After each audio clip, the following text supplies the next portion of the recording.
La nieve había llegado temprano aquel invierno de 1888 a la ciudad que nunca dormía del todo. Caía en un manto grisáceo sobre las aceras y encrespaba las alas de los carruajes, y la Quinta Avenida, a la altura de la casa Whitmore, parecía una página detenida entre dos estaciones. La fachada de piedra respiraba consecuencias, y el interior guardaba recuerdos con cerraduras antiguas.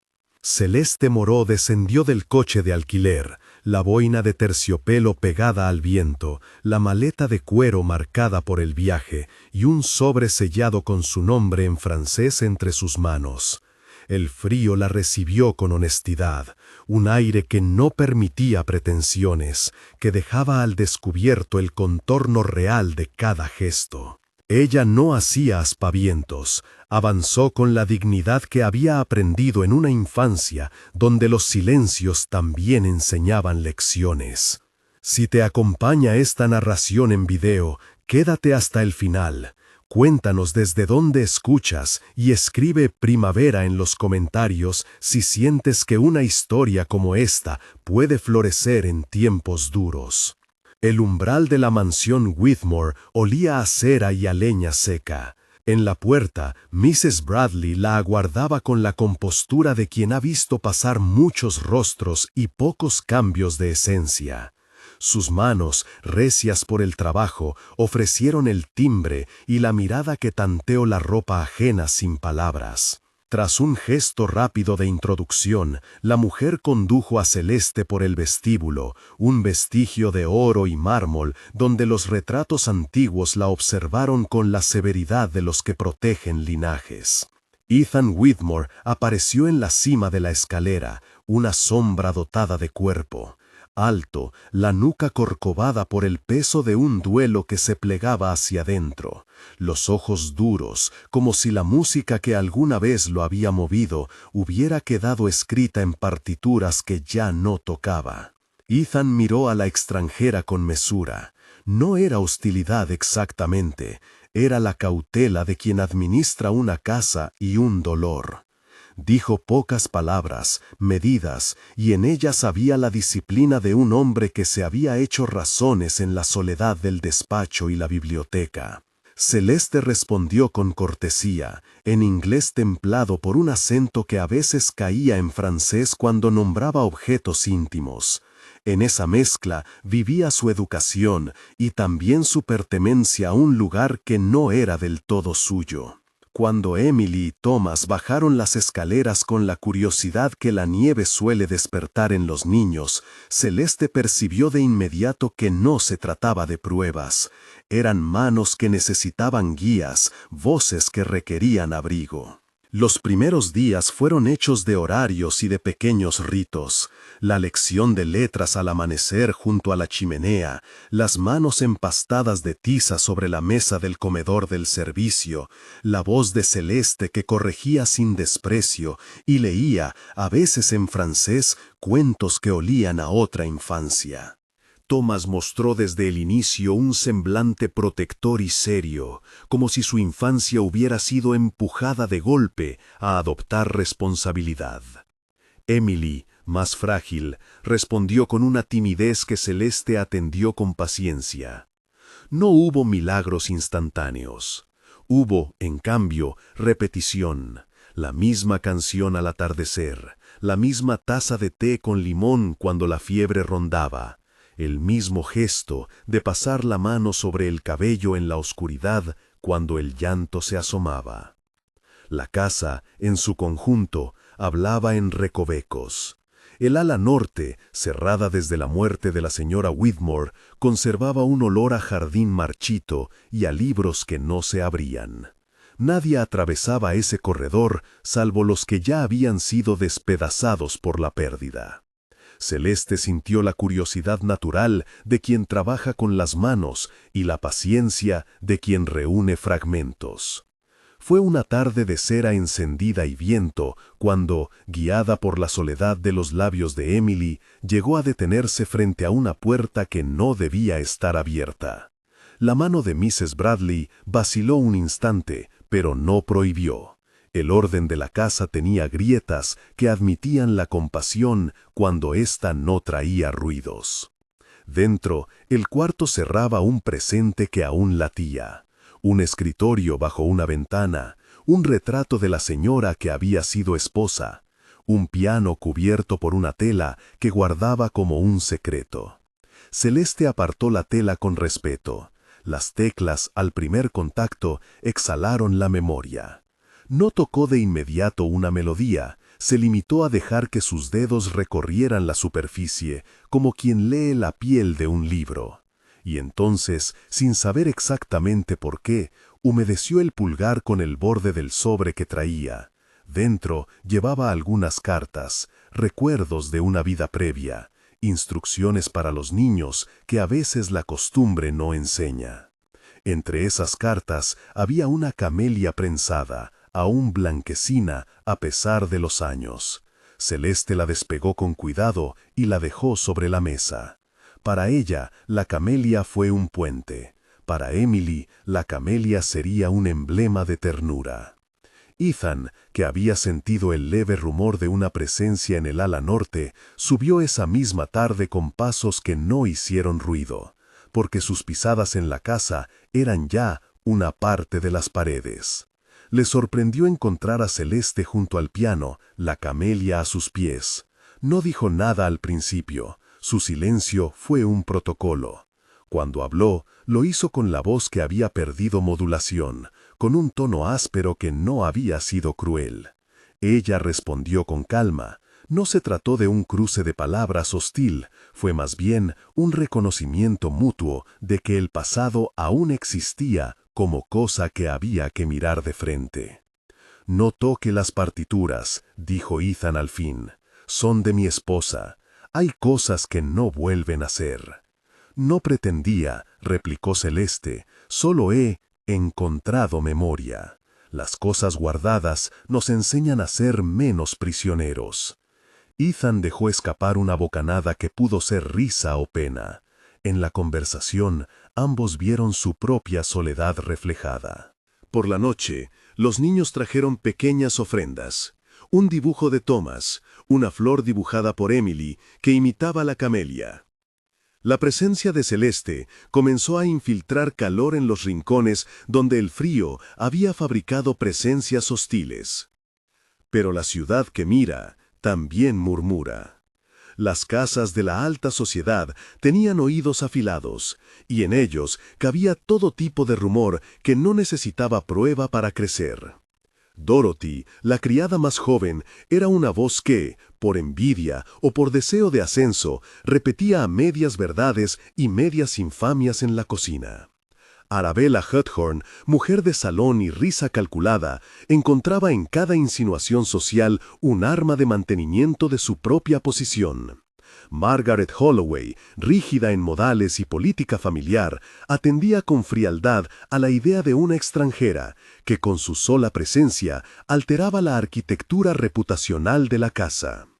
Los rumores comenzaron en susurros y palidecieron en la superficie de la sociedad como una mancha de aceite que se extiende sin sentido hidráulico.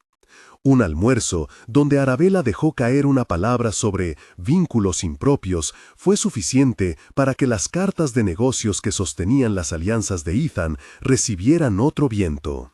Los socios, que no querían problemas, optaron por distancias medidas. La prensa sensacionalista, que ya olfateaba cualquier deslinde emotivo en la vida de los poderosos, aún no había escrito nada. Pero la presión social era una jaula que no cerraba con candados visibles, se cerraba con miradas. Celeste, ajena al primer momento, fue golpeada por la inseguridad cuando notó que Thomas ya no venía a mostrar sus dibujos, y Emily se cubría con la manta cuando alguien llamaba al nombre de la institutriz. Mrs. Bradley la miró una noche con una mezcla de advertencia y pesar. «Hay voces», murmuró la vieja ama. «En la cocina las oigo. No son de confianza. Usted ha hecho bien por los niños, pero las casas se sostienen de reputación, señorita Moreau». Celeste sintió que su ascendencia, su honor y su propia historia eran objetos a la venta en un mercado que no respetaba delicadeza. Tenía la posibilidad de irse con la compostura intacta. Sabía también que para los Whitmore su posible salida no sería solamente un acto de prudencia, sino un sacrificio que dejaría heridas en los niños. Su orgullo francés, su educación, le dictaban retirarse antes de convertirse en problema. Su ternura la empujaba a quedarse y defender con hechos la dignidad que exhibía. En acciones pequeñas, en la madrugada, tras una vela que ardía con la lentitud de las decisiones profundas, empacó una pequeña valija con ciertos vestidos y con la camelia dentro de un libro, como si guardar la flor fuera guardar la promesa de algo que aún no sabía nombrar. Ethan fue el primero en notarlo, a la mañana siguiente. No hubo drama, no hubo acusación, solo la constatación dura de que Celeste, con pasos medidos, se dirigía a la puerta con la intención clara de alejarse. Thomas, que había crecido 30 años en un cuerpo de niño, se quedó quieto en la escalera. Emily, que sabía que las despedidas eran frías como el invierno, sostuvo la flor de papel que había hecho. Ethan la llamó con una voz que por primera vez esa semana sonó quebrada.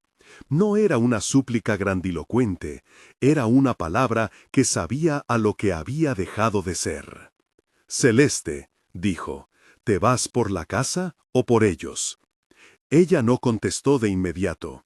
Sus dedos buscaron la camelia en el libro y la apretaron como quien revisa si un corazón sigue latiendo bajo la ropa. «Me voy porque no quiero que los niños sufran por mi presencia», explicó con la calma de quien no quiere herir. «No pido más que dignidad para su hogar. Si mi estar lo amenaza, entonces mi ausencia será menor». Ethan miró la quietud de la mujer que se alejaba. Era la primera vez que vio el orgullo ajeno sin los velos del poder. Era una especie de nobleza que no se compraba ni con perdones. Aquella afirmación, «no quiero que los niños sufran», resonó en él como un espejo de su propia cobardía. Alguien más tomando la decisión que él, por temor o por cálculo, no había tomado. La sensación fue de vértigo y de pérdida. Las horas que siguieron fueron de un frío más hondo que la nieve. La mansión parecía contraerse. Mrs. Bradley, que había visto muchas despedidas, organizó con silenciosa eficiencia un té para los niños y guardó la habitación de Celeste como quien preserva un ámbito sagrado. En la cocina, las palabras continuaban circulando con el nerviosismo de las ratas. Dorothy, al sentir los efectos de su lengua, evitó el roce con los ojos de quienes la podían señalar. Arabella, con una carta de invitación en la mano y la sonrisa afilada, sopló pequeñas frases en los oídos adecuados donde el alcance mediático de una insinuación puede ser letal para un apellido. Ethan dedicó la tarde a su despacho, una habitación donde la madera olía a decisiones no tomadas y a papeles que representaban alianzas. Abrió gavetas, revisó libros, encontró entre ellos las cartas del pasado que alguien le había confiado y que él no había podido leer por el temor a desandar lo ya hecho. Ahora las cartas parecían exigirle otro tipo de fidelidad. En un movimiento impulsivo, tomó el piano bajo la luz que se filtraba por la ventana. No tocó al principio, dejó que sus dedos mojaran el polvo de las teclas. La música no regresó de golpe, la música volvió en eco, como si algo se desbloqueaba en la madera. Era un fragmento antiguo, apenas un arpegio que le hizo llorar en silencio. Cuando la criada le dijo que Celeste había partido con una maleta al amanecer, Ethan no supo si sentir alivio o urgencia. La ciudad, que no conoce fronteras en su rumor, ya había empezado a murmurar con más violencia.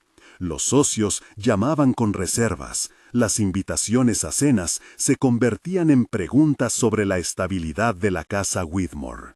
Margaret Holloway, que medía la preservación del linaje en términos de cálculo social más que de humanidad, envió una nota breve y cortante. Esperaba sensatez, respeto por las tradiciones. Para ella, la entrada de Celeste había sido un desliz que debía correrse con decisiones a tiempo.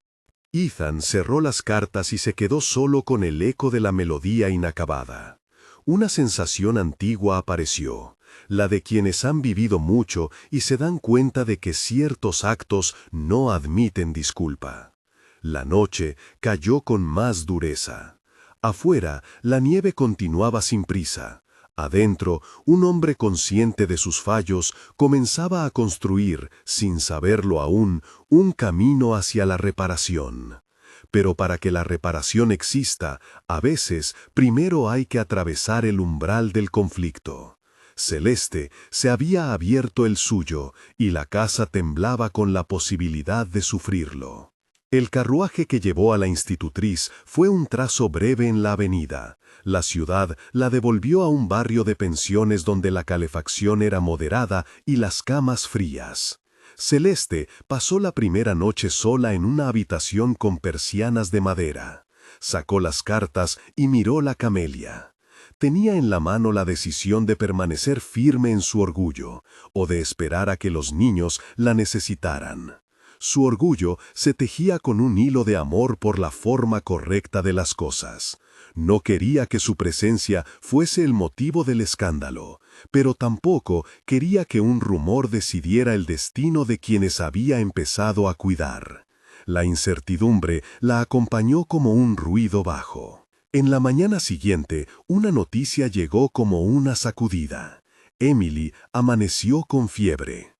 La palabra se esparció con velocidad, saltando por cocinas y oficinas, y llegó hasta donde Celeste estaba alojada.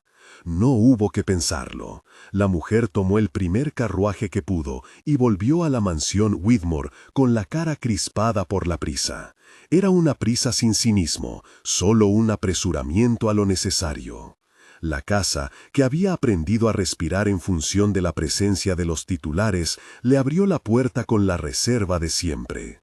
Ethan la vio entrar, ahora sin protocolos, con la urgencia descubierta. Emily, en la cama, respiraba con dificultad. Celeste la tomó en brazos, colocó paños fríos en la frente, preparó caldos con cuidado y cantó una canción suave en francés que nadie había escuchado allí antes. Thomas, sentado al borde de la cama, observó cómo su guardiana, porque así la llamaba su pequeño corazón, hacía todo lo que estaba en manos de la ternura. Ethan se quedó al otro lado del cuarto, en silencio, viendo cómo alguien reparaba lo que él no había sabido proteger. La fiebre bajó gracias a los cuidados, a la constancia de Celeste y a la serenidad de Mrs. Bradley, que hoy no vaciló en apoyar la presencia de la institutriz. Los médicos que vinieron a la casa, hombres de bata gris y palabras medidas, asentaron que la enfermedad no era grave. Lo que estaba en riesgo era la calma familiar. Pero el regreso de Celeste a la casa, bajo la figura de salvación, complicó aún más el tejido social. Quienes querían hablar ahora tenían que confrontar la evidencia de que sin ella la casa hubiera quedado menos entera. Arabella Hawthorne, sin embargo, no se rindió. El rumor debía sostenerse para quienes vivían de él, y la idea de una extranjera que curaba y enseñaba al mismo tiempo activaba celos que no eran solo personales. Sopló en casa ajena, tejió versiones y llevó a la mesa de la alta sociedad la versión conveniente, que la relación entre el viudo y la institutriz excedía la mera gratitud. Margaret Holloway, al escuchar las voces, tiró de un hilo que para ella representaba la preservación del linaje. Ofreció a Ethan la posibilidad de un arreglo que mantuviera las apariencias, de un matrimonio conveniente con una mujer de su propia clase. Era una oferta de seguridad social, con la que algunos hombres responden cuando no saben pedir lo que desean. Ethan, en la quietud de su biblioteca, pensó en la música que había tocado con manos temblorosas. Pensó en los ojos de Emily al despertar, en la risa incipiente de Thomas, en la camelia olvidada sobre el escritorio. Sintió que, sin quererlo, había sido empujado hacia la opción más fácil, dejar que las cosas siguieran como antes. Pero ante la fiebre de su hija y la serenidad de quien la había cuidado, la facilidad adquiría la forma de cobardía. La vida se muestra así, con pequeñas decisiones que al sostenerse en el tiempo hablan de la verdadera talla de un hombre. Esa noche, Ethan fue a la habitación cerrada y abrió por fin las cartas. Leyó con la lentitud de quien descifra cicatrices ajenas. Había en ellas un amor que no pedía heroísmos, sino presencia. Una mujer que, antes de morir, había pedido que la familia no se desmoronara. En las frases se asomaron peticiones de compasión, de cuidado y de continuidad. Ethan entendió que su deber no era el del prestigio, sino el hogar. Comprendió también que su orgullo lo había sostenido en un lugar donde la vida reclamaba cariño. Al amanecer, la nieve comenzó a derretirse en las aceras, la primera señal de que el tiempo podía cambiar. Celeste, sentada frente a la chimenea, vio asomar la primera gota en el canalón. En su corazón, una mezcla de cansancio y esperanza. No había certezas, solo la evidencia de que su marcha había sido una prueba para ambos. Para ella, de su propio lugar. Para Ethan, de su capacidad de asumir riesgos por amor. Pero entre quien decide huir y quien decide quedarse por responsabilidad, existe otra posibilidad, la de enfrentarse al rumor con una declaración honesta. Mientras la casa se preparaba para un convite que Arabella había orquestado como trampolín social, y mientras la ciudad preguntaba sin articular, la tensión se acumulaba, hasta un punto en que ya no cabía otro tipo de explosión que la del corazón. Celeste sabía que la próxima reunión, la próxima palabra en sociedad, sería una prueba. ¿Cedería Ethan al cálculo de su madre o elegiría la dignidad de quienes había aprendido a cuidar? Ella, por su parte, no quería convertirse en trofeo de nadie, ni en pieza de autoafirmación de un hombre. Quería, si era posible, ser reconocida por lo que había hecho, devolver risa y salud a 2 niños, y en el proceso, devolver algo de música a un hombre que había olvidado cómo llorar. La víspera del convite, la familia se reunió en la biblioteca. Los retratos parecían aguardar sentencia. Allí, ante la luz de la chimenea, Ethan tomó la mano de Celeste con una determinación que no había tenido antes. Sus ojos, que habían sabido la dureza del mundo, ahora guardaban otra cosa, una promesa que no necesitaba aplauso. «No aceptaré que alguien decida por nosotros», dijo con voz que se hizo firme. «Si la sociedad cree que mi casa se dirige a escándalo por la presencia de quien ha cuidado a mis hijos, la verdad será dicha en su sitio y en su tiempo. Si eso requiere romper negocios, lo haré. Si eso requiere enfrentar a mi madre, lo haré. Pero no permitiré que el honor de esta casa sea dictado por rumores». La declaración fue un trueno silencioso. Celeste, con el pulso acelerado, no supo si aquel juramento sería suficiente, o si sería el preámbulo de otro golpe social. Sin embargo, en la profundidad de su pecho, algo se abrió.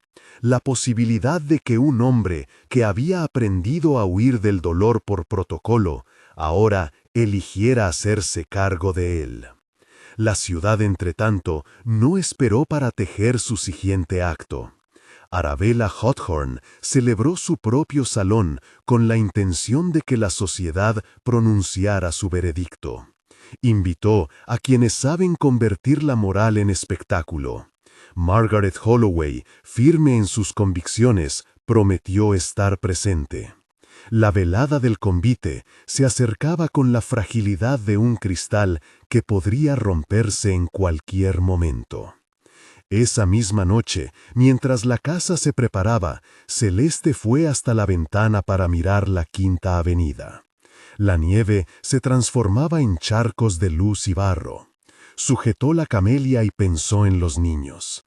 Había riesgo en quedarse y en marchar. La vida no ofrecía seguridad. Pero ella ya no quería ser el fantasma que se retira sin luchar por los que ha llegado a amar. Cerró los ojos y dejó que la música que había escuchado en la biblioteca rompiera como un río bajo el hielo. Decidió que acudiría al convite, no como sombra, sino como la mujer que había cuidado y que ahora pedía ser considerada por lo que era. Al abrirse la puerta de la sala de estar y encontrarse con la mirada de Ethan, supo que algo se había desplazado. Ya no era solo su dignidad en juego, era la posibilidad de que la casa volviera a ser hogar. Afuera, los carruajes parpadeaban con faroles de gas, como luciérnagas conjurados.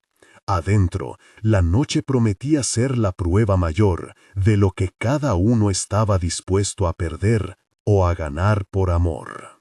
Y sin embargo, nadie en esa casa podría todavía prever la forma en que la sociedad, con su lengua afilada, convertiría un gesto íntimo en una tormenta pública. Había un abismo en ciernes, la convivencia de lo íntimo con lo público, la prueba definitiva de que el afecto puede redimir o ser aplastado por la refriega de la reputación. La avenida se cerró a la noche, las velas se encendieron y la casa Whitmore se preparó para salir al ruedo. Celeste, con un vestido modesto pero cuidado, sostuvo la camelia como un talismán. Ethan, con la determinación que no conocía antes, ajustó su levita. La puerta se abrió y los invitados comenzaron a llegar. Afuera, la ciudad murmuró. Adentro, el silencio cargó la atmósfera hasta que alguien pronunció la primera palabra. El convite empezaba como toda gran prueba, con la posibilidad de ser anodina o de convertirse en honda herida. Cuando Arabella entró, con su abanico y su risa calculada, la sala pareció contraerse. Margaret Holloway ocupó un rincón con la dignidad impasible de quien sabe que en sus manos se sostienen expectativas. Dorothy, en la cocina, miraba con la satisfacción soterrada de quien había hecho correr la voz. Y en el centro, Celeste y Ethan se encontraron mirándose con la conciencia de que la noche decidiría la medida de su coraje. La velada comenzó con música de salón. Un músico deslizó los dedos por las cuerdas y la melodía llenó la estancia. Al escucharla, Ethan se levantó con un gesto que sorprendió a todos. Pidió la palabra. Fue un movimiento sencillo, pero de enorme gravedad. Silencio. Las miradas se volvieron hacia él como si esperaban una caída o una disculpa. Ethan, que siempre había hablado con prudencia, habló esta vez con una franqueza que ardía. Esta casa no permitirá que la reputación se convierta en verdugo de su propia gente, dijo. He visto defectos míos que no merecen indulgencia, pero no permitiré que la calumnia decida el destino de mis hijos ni de quien los cuida. Celeste Moreau ha cuidado de mi familia cuando yo no pude. No es una cuestión de conveniencia ni de escándalo. Es una cuestión de lo que es justo. Un susurro atravesó la sala. Arabella sonrió, como si aún tuviera fuerzas para la batalla. Pero algo en la presencia de Ethan había cambiado. No era la certeza del poder económico, sino la firmeza del hombre que ya no separa su patria de su casa. Margaret, de pie, mantuvo la mirada. Su gesto fue el de quien mide si cruzará, esta vez, una frontera de orgullo. El ruido social que vino después no fue inmediato. Fue un fermento que comenzó a crecer. Un periódico local, propietario de una red de manantiales de rumor, obtuvo una versión del comentario de Arabella y la transformó en título. La insinuación llegó a las mesas, se escribió en papeles que no pedirían pruebas. La sociedad escogió su narrativa. Y en el momento en que la palabra se convierte en titular, la vida privada se convierte en guerra. Celeste, observando cómo el temblor de las miradas amenazaba con convertirse en daga, sintió el peso de la elección de Ethan. Sabía que las consecuencias podían ser enormes: pérdida de aliados, boicot a negocios, la mirada inquisitiva de quienes se alimentan de tragedias ajenas. Pero también sabía otra cosa. Había en el gesto del hombre una honestidad que valía la pena defender.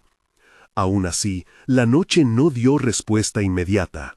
Otorgó en su lugar la sensación de que las horas siguientes serían decisivas. Celeste cerró los ojos y contó en silencio una a una las razones por las que se había quedado. La risa de Emily, los dibujos de Thomas, la camelia escondida en el libro. Cuando la velada concluyó y las luces se apagaron en la mansión, la ciudad susurró con acritud.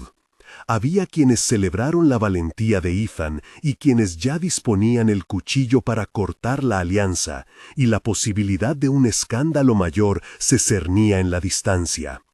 Por primera vez en mucho tiempo, la casa Whitmore no volvió a dormir como antes. Dormía con los ojos abiertos, con la fragilidad del que sabe que la defensa de lo íntimo ante lo público exige estar dispuesto a pagar un precio. En la madrugada, Ethan encontró a Ethan en la biblioteca. No hubo público ni ritual, solo dos personas exhaustas por la lucha que no habían terminado. Él, con las manos aún temblorosas, le ofreció algo que no eran palabras grandes, sino pequeña confesión. «No he sabido proteger lo que importa», dijo. «No por cobardía siempre, sino por miedo a fallar en lo que el mundo exige. Esta noche entendí que lo que exige el mundo no es lo que mi familia necesita». Celeste lo miró con la calma de quien ha elegido la compasión como modo de acción. Entre ambos hubo un instante que no se pronunció en palabras, una promesa tácita de enfrentar lo que viniera juntos. Pero la vida, que no hace favores, ya había puesto a la sociedad y sus mecanismos en marcha. Las semanas siguientes necesitarían más que voluntad, necesitarían resistencia. La casa se preparó entonces para la tormenta que venía. Cartas públicas, llamadas de socios, la presión de Margaret Holloway en su carácter más político. Celeste, con la camelia todavía en el bolsillo, supo que su lugar en la casa se había transformado. De institutriz, aparte de una vida que ahora pedía ser aceptada públicamente o bien ser sacrificada por las reglas sociales. Ella, sin embargo, prefería que fueran las acciones, cuidar, enseñar, sanar, las que hablaran por ella, no las habladurías de un salón. Cuando la primera ola de represalias llegó en forma de rechazo empresarial y miradas frías, Ethan tuvo que decidir si prestaba su nombre al cálculo de los hombres de negocio o si lo anteponía al latido de su hogar. La decisión sería pública y definitiva. Mientras tanto, la ciudad aguardaba con respiración contenida, como quien está a punto de ver a alguien caer o volar. Celeste, sentada junto a la ventana, miraba la primavera que todavía no llegaba. Afuera, los primeros brotes se asomaban tímidos entre el barro. Ella pensó en la posibilidad de que lo que naciera ahora en la casa fuera una estación de cuidado que, con el tiempo, convertiría la nieve en flores.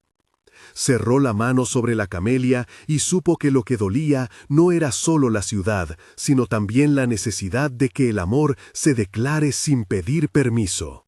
La historia, sin embargo, aún no había dicho su palabra última. Había por delante una gala mayor, una confrontación definitiva con la sociedad y con la figura de Margaret Holloway, y una evidencia de que los actos de un hombre pueden transformar el rumor en esperanza. Pero antes de aquello, la casa debía sobrevivir a las semanas en que la reputación fue moneda de cambio. Celeste y Ethan se prepararon para que su vida conjunta, si así debía llamarse, se mostrara en actos discretos, cenas públicas, invitaciones medidas, defensa por hechos y no por declaraciones altisonantes. Sabían que la prueba mayor no sería la primera noche, sino la constancia de defender lo que habían empezado a cuidar. Y así, entre el rumor que se convertía en tormenta y la música que empezó a regresar a las manos de Ethan, la mansión se sostuvo en un hilo de voluntad. Celeste, que había llegado como extranjera con una maleta y una flor, se convirtió en el centro accidental de una historia que, para muchos, parecía escándalo y para otros, simple justicia. La ciudad seguía hablando, pero dentro de la casa había ya una nueva melodía, la de aquellos que eligen no ceder ante el ruido. La pregunta que quedó en el aire fue si esa melodía sería suficiente para entibiar el invierno que aún no había terminado. Las semanas que siguieron a la velada se desplegaron como un mapa de prudencias y heridas. Llegaron cartas que no decían su nombre y que sin embargo lo reclamaban. La firma de aliados que exigían un gesto, la letra temblorosa de hombres que habían medido su fortuna en la moneda de la reputación. Vinieron llamadas a horas indecorosas que pedían cuentas y promesas. Vinieron silencios de socios que, en voz baja, hicieron cuentas y bastaron para quebrar acuerdos que hasta entonces parecían inamovibles. La mansión Whitmore fue por primera vez en muchas décadas objeto de una disciplina social que no conocía clemencia. La sociedad decidió su moneda de sentencia con gestos, con puertas que se cerraban, y la casa, orgullosa, se vio obligada a aprender la vergüenza. Ethan recibió delegaciones en su despacho. 2 comerciantes, un amigo de la junta, un hombre de leyes que hablaba en términos de pérdidas y de riesgos para la línea accionaria. Cada visita llevaba la misma pregunta bajo distinto eufemismo. ¿Cómo piensa usted solucionarlo, señor Whitmore? Ethan escuchaba y en ocasiones miraba por la ventana la noche que no cesaba de prometerle calma y que no le devolvía sino un horizonte en disputa. Respondía sin estridencias. Decía que pensaba en la familia, en el hogar, en una manera de proceder que honrara a quienes estaban dentro de la casa. Eso, en el mundo medido por balances, sonó a imprudencia. Margaret Holloway, desde su posición de dama influyente y de fuerza política de la ciudad, se convirtió en el rostro visible de la presión. Sus cartas eran de un blanco preciso. No hacía amenazas, describía consecuencias. En salones y comités, su palabra era capaz de inclinar a muchos, y así lo hizo. Organizó, con la quietud de quien sabe manejar la opinión, una red de voces prudentes. Aquellos que habían celebrado a Ethan la noche de la música se mostraron ahora indiferentes o huidizos. La ciudad, que no perdona sino que olvida con la misma rapidez, se preparaba para pasar página. Margaret no buscaba la destrucción total, buscaba la reparación del agravio según sus términos. Reputación restituida a su medida, lecciones dadas al desorden que amenazaba el orden. Dentro de la casa, las consecuencias tuvieron rostros más humildes. Los criados se mostraban inquietos, el panadero con menos encomiendas, la costurera que temía por encargos. Las relaciones que Celeste había ido tejiendo con paciencia entre la servidumbre y los niños de la casa se hicieron más tensas por el rumor. Ella, sin embargo, no se permitió la comodidad del resentimiento. Continuó con sus labores, corregía la postura de un niño para que pudiera leer con menos esfuerzo, enseñaba a una niña a bordar una inicial, acompañaba a un anciano de la vecindad que venía a la casa con una queja por una deuda. La camelia, cosida al forro de su vestido o escondida en la palma de la mano, era ya para ella una pequeña bandera, no de orgullo, sino de recuerdo y de coraje. Entre Ethan y Celeste se sostuvo una nueva alianza, practicada en los detalles. Las conversaciones, que antes habían sido confesiones, se volvieron decisiones compartidas. En una tarde gris que olía a lluvia por venir, se sentaron junto a la chimenea. La música, que recuperaba su lugar en los dedos de Ethan, ronroneaba en la sala como un pretexto para la calma. Él habló de que la casa necesitaba un gesto claro, no una declaración ostentosa, sino un acto que pusiera en evidencia lo que tenían por delante.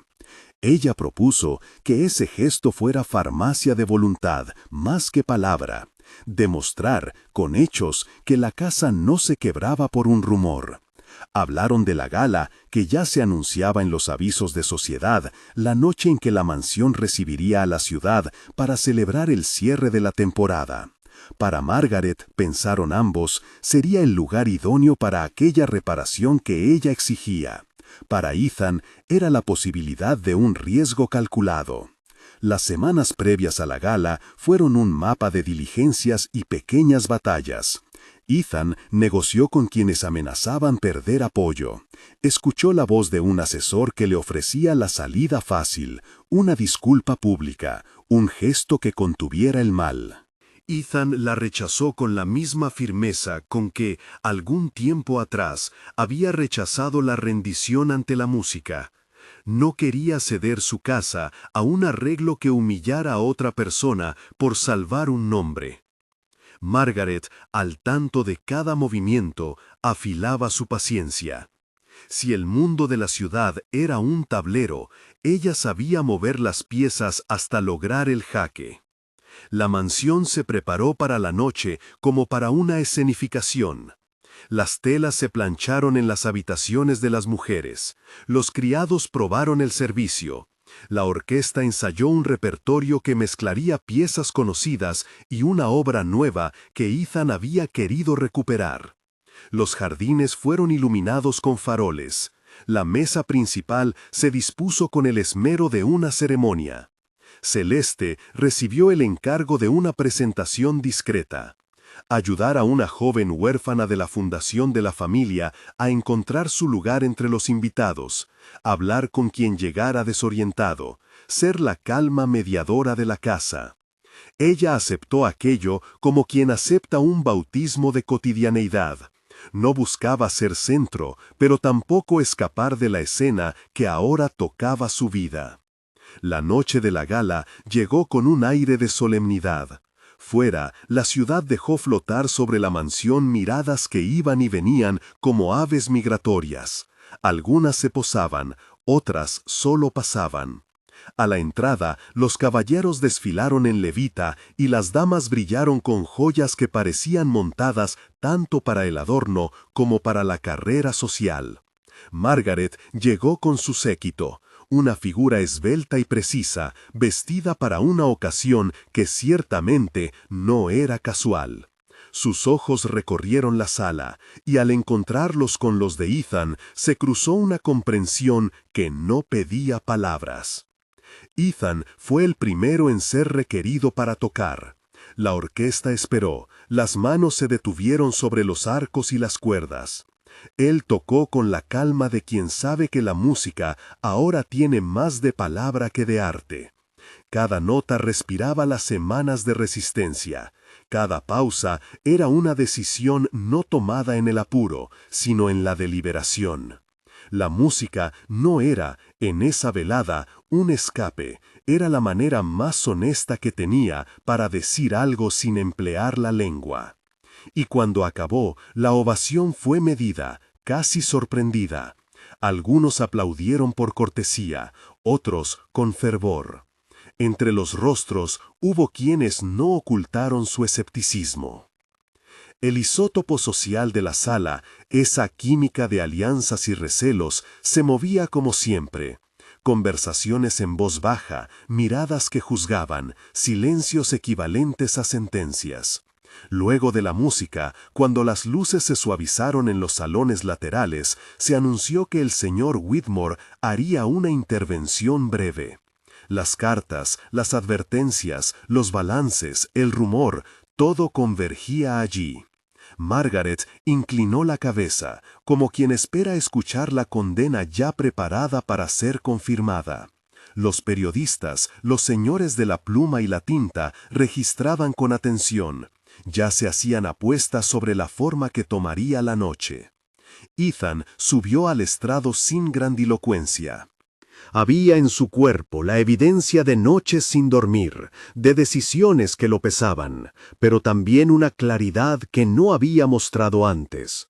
La idea de que su casa no sería resuelta por un gesto de ceder. Frente a él, las mesas formaban un anfiteatro de ojos. La luz acariciaba el metal de las copas. Celeste estaba a su lado, no en un sitio destacado, sino a la manera de quien sostiene una vela para alumbrar la mano que habla. Llevaba la camelia prendida cerca del corazón, blanca y discreta, pequeña señal que la hacía visible sin restar sobriedad. Ethan habló primero de la música, de la casa, de la costumbre que tenían los Whitmore de practicar la caridad con discreción. Habló de la orquesta, de las manos que tocaban y que eran las mismas que, en la casa, ponían la mesa y cuidaban a los niños. Fue un prefacio que parecía proseguir buscando algo más que aplauso. Buscaría la honestidad. Y entonces dijo que la belleza de una casa se juzga por aquello que protege en silencio, por la consistencia de sus acciones y no por la limpieza de sus palabras. Algunos rostros se suavizaron, otros, como Margaret, permanecieron inalterados. Antes de que pudiera proseguir, Margaret se levantó. Era un movimiento planificado, y el auditorio entendió la señal con ese susurro puntual que acompaña a la pieza de teatro que ya ha decidido su cambio de escena. Ella pidió la palabra con la cortesía de quien reclama el derecho de hablar en un foro social. Al ponerse de pie, el centro de atención giró como si un péndulo respondiera a la fuerza de su voz. «Señores», dijo Margaret con la calma que diseñaba su inflamable diplomacia, «no vengo esta noche a escarmentar a nadie. Vengo a recordar que quienes ostentan nombres y fortuna también tienen deberes hacia la ciudad. No me opongo a la caridad ni a la música, me opongo a la irresponsabilidad. La reputación no es solo un ornamento, es una responsabilidad hacia todos nosotros que confiamos en la guía de esta casa». Su intervención fue un equilibrio de acusación velada y de llamado a la prudencia. Habló de la estabilidad que la ciudad necesita, de los negocios que dependen de la previsibilidad social, de las familias que sufren cuando la fama se resquebraja. Algunos presentes asintieron. En su semblante había, sin embargo, otra cosa, una petición que no declaró en voz alta, pero que todos supieron leer entre líneas. Que el señor Whitmore hiciera un gesto que pusiera la casa de nuevo en el cauce esperado. Margaret no pedía la caída, pedía la reorientación. Ethan la miró con un respeto que no escondía su desacuerdo. Tomó aire y cuando iba a hablar, una joven vocecita interrumpió desde un rincón de la sala. Era la huérfana a la que Celeste había guiado esa misma tarde. Ella se acercó con paso firme, como si tuviera en sus manos algo que el mundo exacto aún no comprendía. Apareció junto al estrado, con el vestido sencillo, y extendió una pequeña carpeta. Eran los dibujos de los niños que Celeste había enseñado a dibujar, proyectos para una escuela de barrio que la casa podría sostener. El gesto fue sencillo y, sin embargo, obligó a la sala a verse a sí misma distinta. Aquello que había empezado como escándalo se convirtió por un instante en imagen de lo posible. Un murmullo cálido recorrió la sala. Ethan tomó la carpeta y la abrió con tal naturalidad que pareció un acto de justicia. Mostraba dibujos de aulas, de manos unidas, de libros. Nadie pudo convertir aquello en arma de ataque. Era, por el contrario, la evidencia de una obra mínima y verdadera, que ya existía en la casa. En ese momento, Margaret se endureció. Su boca dibujó una línea que no alcanzaba la sonrisa. Sus ojos se volvieron afilados, buscando en la reacción del público un aliado. No lo encontró del modo que esperaba. Hubo contemplación, hubo lágrimas discretas, hubo quien, entre la multitud, murmuró que quizá la casa podía dar algo más que un nombre para la ciudad. Ethan dejó la carpeta sobre una mesa cercana y habló por fin con palabras que pesaban por su transparencia. No he venido a mendigar perdón que no corresponde ni a mí ni a los que han sido juzgados sin ser oídos, dijo. Esta casa, mis manos y quienes aquí forman parte de nuestra vida han de responder con hechos. Hoy anuncio que la familia Whitmore abrirá las puertas de su fondo para sostener la educación de niñas y muchachas de esta ciudad. No es un gesto de compra de buena voluntad, es la decisión de invertir nuestra fortuna en aquello que nos sostenga, la formación de quienes heredarán el porvenir. Y frente a quienes piensan que la casa puede aprender a renunciar a su compostura, les digo que esa compostura no se compra, se practica cada día. El anuncio fue, para algunos, suficiente, para otros, insuficiente. Margaret apretó los labios como si quisiera contraer la noche en un solo punto. Los periódicos, los hombres de pluma, buscaron en la frase una imagen que vender. Margaret buscó una fracción que convertir en victoria. Pero la intervención de Ethan había sido medida. No renunció a quienes amaba. No cedió a las exigencias de una reparación que implicara sacrificar la dignidad de una persona. Era, además, un acto que desplazaba el centro de la discusión. Ya no era la intimidad contra la reputación. Era la casa contra la ciudad por el bien común. La velada continuó, pero con una tensión que la transformó. Margaret se mantuvo vigilante. Su estrategia cambió de manos. Si no podía rescatar la pieza a su forma, intentaría moldear el relato que de ella quedaría. Susurró a los suyos, tomó nota de las alianzas, hizo promesas que acaso cumpliría. Por su parte, Ethan recibió felicitaciones y miradas críticas, recibió la presencia de aquellos que, en su lenguaje, preferían la acción a la palabra. Celeste, desde su lugar, no habló en público. Su silencio fue una fortaleza. Cuando la música volvió a ocupar la sala y otro conjunto de piezas levantó la respiración de los presentes, una figura inesperada se acercó a la mesa donde Celeste permanecía.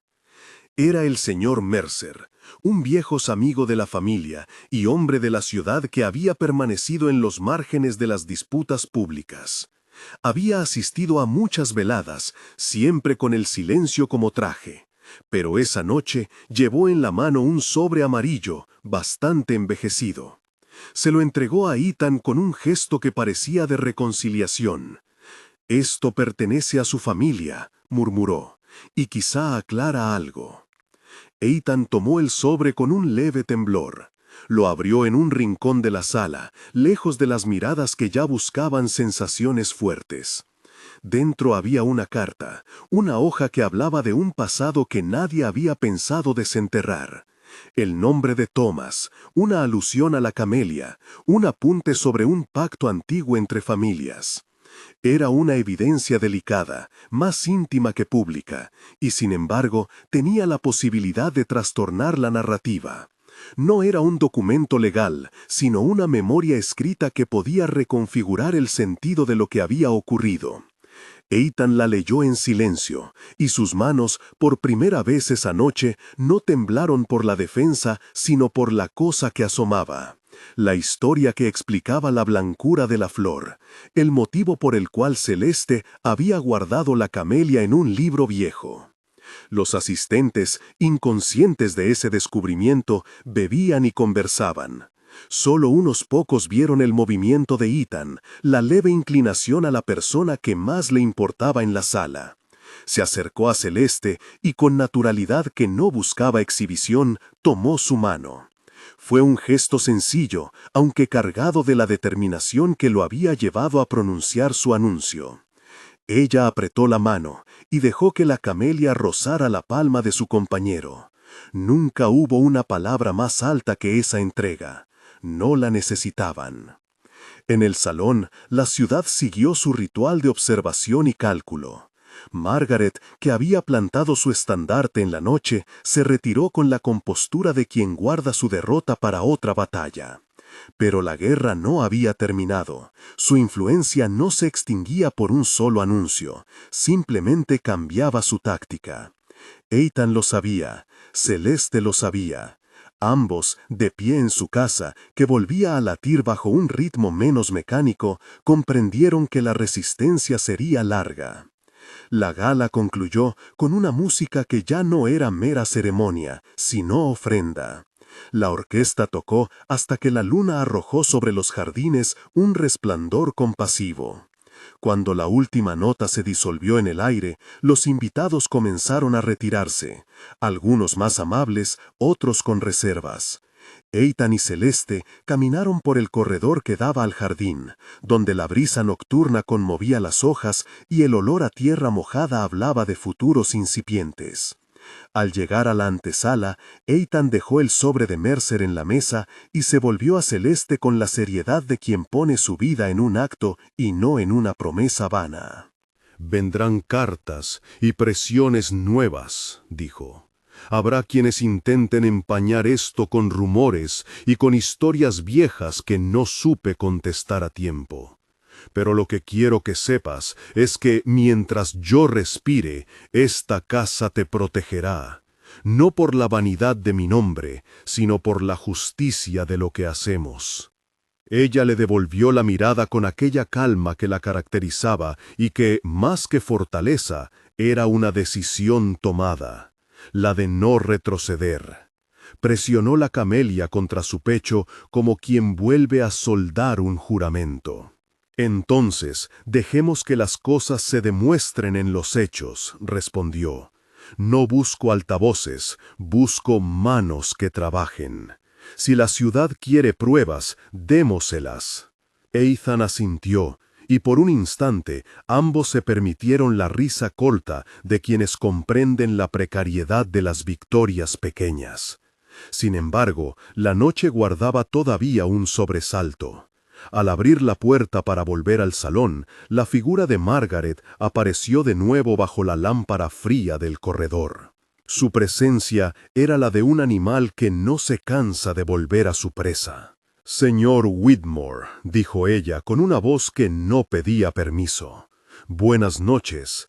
He disfrutado la música, pero le recuerdo que la ciudad observa y que la historia no siempre se inclina donde uno desea». Ethan la miró sin hostilidad. Su mirada atravesó la superioridad de Margaret y buscó, más allá, la posibilidad de entablar un intercambio que no fuera guerra abierta. «Señora Holloway», contestó, «la ciudad observa, y nosotros también. No ignoramos lo que usted representa. Solo le pido que observe con cuidado. La vida de una casa no cabe en los reproches de una noche». Margaret sonrió, esa sonrisa que en la alta sociedad solía significar «hasta luego» y que en su caso llevaba la semilla del desafío. «Lo haré, señor Whitmore», replicó, «y no por usted, sino por la ciudad». Cuando al fin ella se alejó, la brisa del jardín pareció algo más fresca. Celeste y Ethan regresaron al salón principal para despedir a los últimos invitados.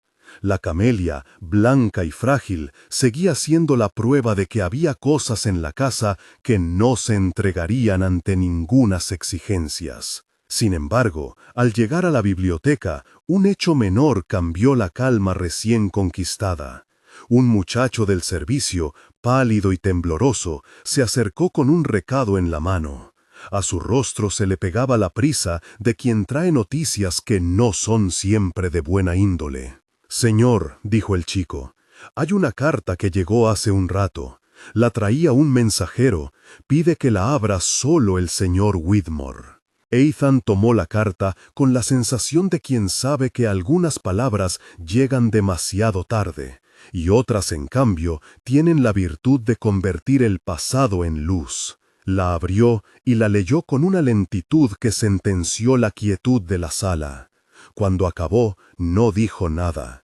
Guardó la carta en su bolsillo y con un gesto que mezclaba la decisión y el cansancio, miró a Celeste. «Nos piden hablar mañana, en público», murmuró. «No será una conversación más». Celeste apretó la camelia con los dedos hasta sentir la fibra de la flor.